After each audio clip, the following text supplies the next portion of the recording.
Bonjour à tous, ravi de vous retrouver sur bruitdécurie.fr, le numéro 1 du trot en France depuis novembre 2012. Ça fait presque 13 ans que nous sommes à votre disposition pour vous informer au mieux sur l'actualité du trot et vous donner des informations exclusives qui vous permettent de gagner chaque jour quasiment de jolis bénéfices.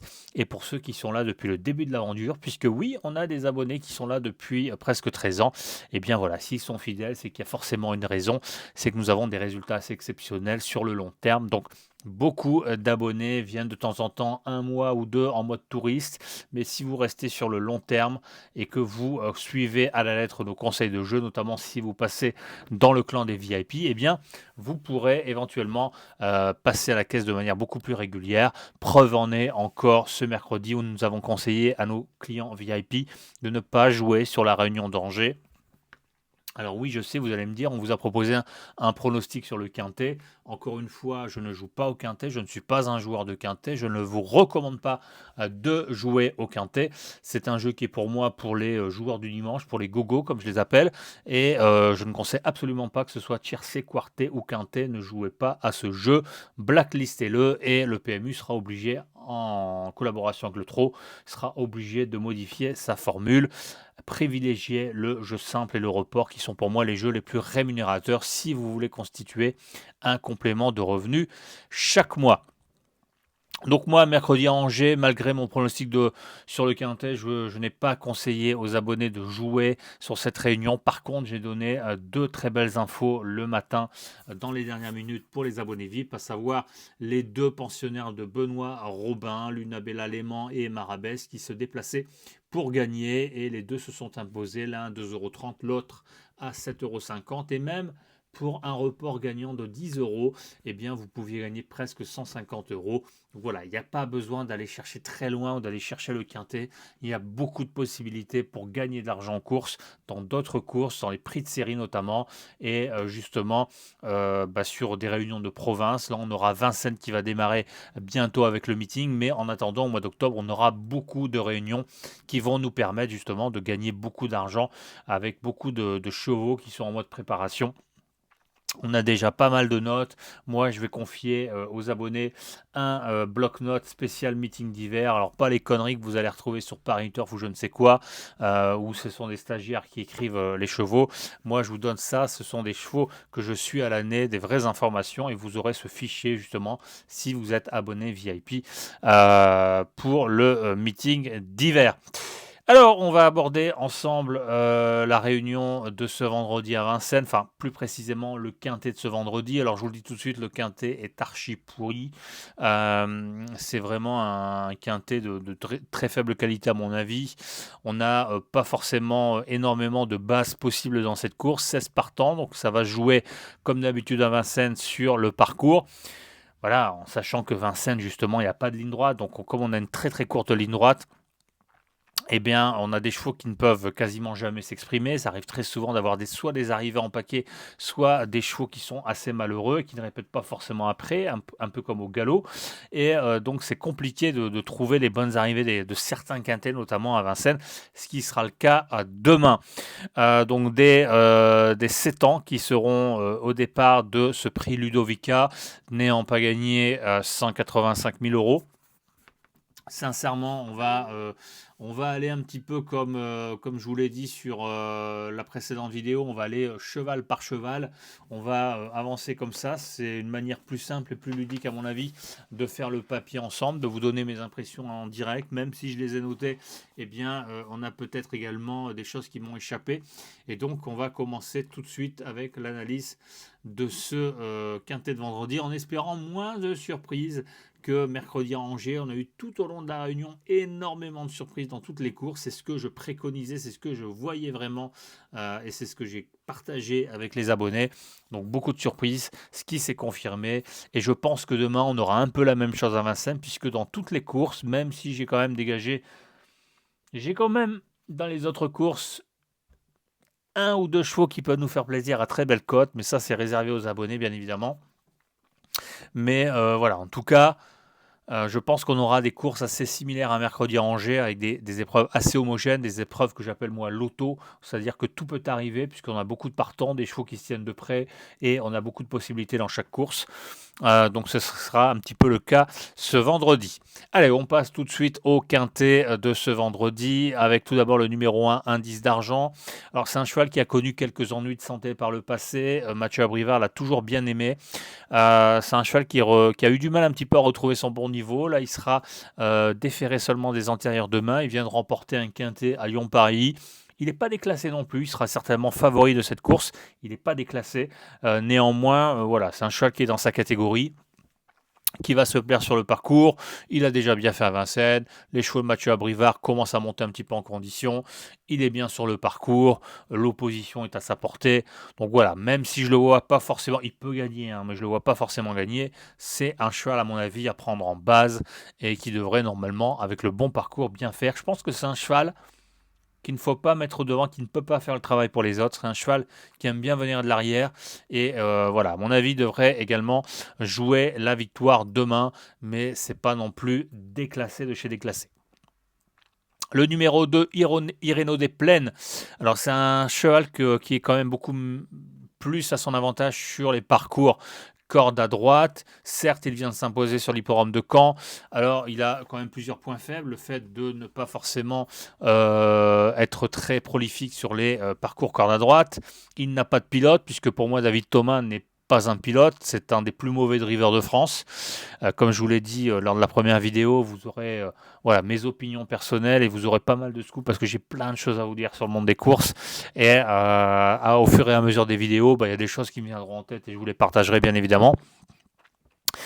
Pour moi, David Thomas, c'est un des plus mauvais drivers de France. Il n'arrive absolument à rien inventer. Il n'a aucun sens tactique. Et voilà, je pense que demain, on peut éliminer Iréno des Plaines. Ça va être très, très, très compliqué. Sauf vraiment coup de foudre et coup de tonnerre, pardon. Et puis, il se passe un truc assez incroyable. Il vient prendre une 4-5e place avec des chevaux malheureux où il a le bon parcours. Mais ça va quand même être assez compliqué, même si les chevaux de Franck Leblanc sont en forme. Pour moi, ça me semble quand même compliqué de le considérer ici dans cette course. Un peu la même chose pour le numéro 3, If You Can. C'est un cheval qui a montré pas mal de moyens lors des précédentes saisons. Ces derniers temps, c'était assez moyen. Cet été, il n'a pas fait une arrivée. On fait appel à Mathieu Verva, pareil, qui est très mauvais. Donc, à mon avis, il n'a aucune chance demain. Bon, même avec Pierre-Yves Verva, je vous aurais dit... c'est pas terrible, mais là, je pense qu'on peut, à mon avis, l'éliminer dans cette course. C'est un bon cheval, c'est dommage. Il aurait pu avoir peut-être une meilleure carrière, mais très très mal exploité, à mon avis. Le numéro 4, Infiel, c'est un peu la même chose. C'est un ancien pensionnaire de Jean-Pierre Dubois. Un cheval qui s'est retrouvé dans les box de Pierre-Yves Verva, je ne sais pas comment, mais il s'est retrouvé en retard de gain. Il a effectué des bonnes courses de rentrée. Ensuite, il est tombé dans les limbes, tout simplement. Et puis, voilà, et de temps en temps, il fait une bonne performance. Alors, je l'ai gardé pour une petite place, mais bon, pareil, Pierre-Yves Verva, c'est un des plus mauvais drivers de France. Donc, pour moi, ça va être très, très, très compliqué de le voir dans les 3 premiers, mais 4-5e, pourquoi pas possible. Le numéro 5, Iséo Delou, il se déplace avec des ambitions, il est plutôt régulier dans l'ensemble, en forme, souvent déféré des 4 pieds. Sur l'hipporome de Vincennes, il a couru 2 fois, 4e et 5e. Voilà, la famille Cormy se déplace assez rarement à Vincennes, donc je me doute qu'ils ont quand même une petite idée derrière la tête. Ça va quand même être compliqué parce que c'est un cheval que je préfère quand même sur plus courte distance, même s'il a bien fait quand même sur des longues distances. Mais voilà, il lui faut absolument le bon parcours à mon avis. S'il est bien planqué côté corde, pourquoi pas, ça peut se passer correctement pour lui. Je le vois également prendre une place dans le quintet, mais... à mon avis, ça va être compliqué pour lutter pour les premières places. Le numéro 6, Iris Farceuse. Alors, on l'avait touché au mois de mars au Croisé-la-Roche. C'était un peu sa course. Elle était déférée, plaquée des 4 pieds, pour la première fois. Pareil, c'est une pouliche que je suis depuis les qualifications, qui a débuté assez tardivement. Elle est assez régulière dans l'ensemble en province. À Vincennes, c'est un peu plus compliqué. Elle n'a pas forcément une grosse marge. Alors, je l'ai retiré pour pas en prendre non plus énormément dans les chevaux associés. Mais voilà, il est capable de prendre une 5e place, mais à mon avis, ça va être assez compliqué. Drivé par Adrien Lamy, que j'aime beaucoup, mais Adrien Lamy, pour moi, c'est un excellent jockey, mais à l'athlète, c'est vraiment pas ça. Et voilà, donc je préfère faire l'impasse sur elle. Le numéro 7, Irino de Guéron, pareil, c'est un cheval que je suis depuis ses débuts. Un cheval qui est très très très régulier dans l'ensemble. Voilà, 29 victoires et 11 places en 32 sorties, c'est très bien. À Vincennes, ça s'est bien passé à plusieurs reprises. Maintenant, c'est un cheval qui aime aller de l'avant, qui aime dominer les autres. Mais Anthony Dolion, alors avec ce cheval, il a une réussite à Vincennes, mais Anthony Dolion, il n'a pas une grosse réussite à Vincennes. C'est assez rare quand même qu'il fasse l'arrivée. Donc, il devrait changer un petit peu sa manière de driver, à mon avis, ou de temps en temps faire appel à des pilotes pour certains bons chevaux qu'il a dans son écurie. Malheureusement, bon, bah, certains gars sont têtus et moi, je ne suis pas manager de leur écurie. Sinon, je pense que ça irait beaucoup mieux pour certains. Mais voilà, en tout cas, c'est un cheval qui est en plein sur sa distance, dans sa catégorie, et à mon avis, il devrait pouvoir lutter pour les premières places. Donc ça peut être éventuellement une 3e base. Il y a quand même 2 autres bases, dont un 10 d'argent, qui sont un peu plus sûrs, entre guillemets. Mais Irino de Guéron, ça peut être éventuellement la 3e base de cette course. Ikito Planchette, bon, je pense qu'on peut l'éliminer également. C'est un cheval qui a vraiment réalisé une très très belle saison l'année dernière dans le rang des amateurs. Ici, il a montré quand même ses limites dans les prix de série, voire les quintés. Des fers et des 4 pieds, ça ne va pas forcément changer grand-chose. C'est un cheval qui n'a pas énormément de marge. Franck Blandin n'a pas une grosse réussite non plus, notamment à Vincennes. Donc je pense qu'on peut l'éliminer. Ma 2e base, ça serait Ivoire d'Herpé, le numéro 9. Je l'avais confié aux abonnés le 16 août lorsqu'il avait gagné à Vincennes. C'était un peu sa course. C'est un cheval que je suis depuis très très longtemps, qui a pour moi été très mal drivé assez régulièrement. Il aurait pu gagner beaucoup plus de courses en province et malheureusement, il a souvent été assez mal exploité. À Vincennes, ça s'est bien passé. On a fait appel à Eric Raffin qui connaît la piste par cœur. Voilà, donc il a demandé un petit peu à souffler pour finir. On vient de lui faire 2 promenades en province sans forcément avoir de grosses ambitions. Ici, il est de nouveau plaqué, déféré. On fait de nouveau appel à Eric Raffin. Je pense que, comme il l'avait dit Eric, la dernière fois, il a été un peu trop offensif et cette fois-ci, je pense qu'il sera un peu plus tranquille et il va pas forcément faire de gros efforts comme la dernière fois, sauf si le parcours l'oblige à agir de la sorte. Donc voilà, à mon avis, il devrait également lutter pour la victoire dans cette course. Moi, je le vois encore, pourquoi pas, gagner dans cette course. C'est un cheval que je trouve équivalent à un 10 d'argent. Pour moi, ils se valent un peu les deux, mais voilà, un 10 d'argent, je vous l'ai dit, il n'est pas déclassé, donc encore une fois, c'est compliqué de faire un prono parce que le parcours va faire la différence. Le numéro 10, Idanvry, avait laissé de belles impressions l'an dernier dans des prix similaires, des prix de série. Le cheval avait vraiment été assez régulier dans l'ensemble. Il est un peu sur la pente descendante depuis quelques mois. Néanmoins, c'est un cheval qui a quand même peu couru cette année. Voilà, il sera déféré des 4 pieds de nouveau. C'est un peu sa saison. Je pense que c'est un cheval qui est vraiment de septembre, octobre, novembre. C'est un peu sa saison. Alors, ce qui me semble bizarre, c'est que ce soit Didier Broyot au sulky. Alors, dans un sens, bon, je me dis, de temps en temps, il se débrouille pas si mal que ça, mais bon, je pense quand même que ça va être compliqué demain. Donc, moi, je l'ai quand même gardé dans les chevaux associés, mais ça va être, à mon avis, compliqué quand même pour lui. Le numéro 11, Innov Reglis, c'est un peu pareil. C'est un cheval qui n'a pas de marche, qui est assez régulier, mais à chaque fois, ils essayent de viser juste pour lui trouver des engagements un peu qui lui permettent de s'exprimer. Donc, pareil, je garde plutôt pour une 5e place. Le numéro 12, Ideal Green, il se déplace, on va dire certainement avec des ambitions. Alors c'est un cheval qui a été surestimé par Equidia il y a 1 ou 2 ans en disant c'est un super cheval, blablabla. Moi j'ai toujours dit que c'était un cheval lambda qui n'avait aucune marge, ce qui s'est confirmé puisque derrière il n'a pas fait des performances de ouf, il a été envoyé dans le sud, c'est pas non plus exceptionnel. Donc voilà, même si on fait appel à Benjamin Rouchard, pour moi c'est vraiment une seconde chance et je le garderai plutôt pour une 4-5e place. Le numéro 13, Milat Sommer, pareil, je l'ai gardé dans les chevaux associés parce que voilà, elle est déférée des 4 pieds, elle est de temps en temps régulière dans ce genre de configuration. C'est une femelle face au mâle, je préfère toujours les mâles, mais voilà, elle a quand même couru de bonne façon face à des oppositions plus ou moins similaires. Donc alors c'est une écurie qui n'est pas non plus exceptionnelle, mais voilà, ça peut éventuellement bien se passer, un bon parcours et venir chercher une 4-5e place ici. Dans le haut du tableau, le numéro 14, Ideal Dancer, donc pareil, Hugues Montulé, bon, il est très mauvais à la drive. Le cheval, c'est un cheval assez moyen, c'est lambda, qui n'a pas une marge de folie, qui de temps en temps fait des bonnes perfs, mais c'est pas non plus exceptionnel. Sur Vincennes, il a couru 2 fois, une victoire, une fois d'ail, mais c'était en 2022. Là, il a couru beaucoup sur l'herbe cet été.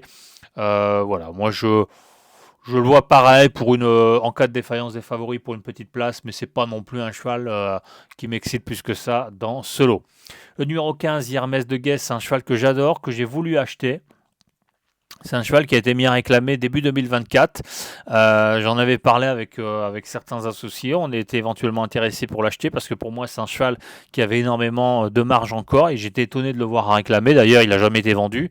C'est un cheval que je voulais mettre monter, le mettre chez Arnaud Desmottes, tout simplement. Je voulais tenter l'expérience, courir un peu attelé parce que j'avais le plan de le faire courir sur l'herbe comme il était assez compliqué et puis de le faire également courir monter et de le mettre chez un pilote un entraîneur comme Arnaud Desmottes qui aurait pu être à mon avis un bon entraîneur pour ce genre de cheval.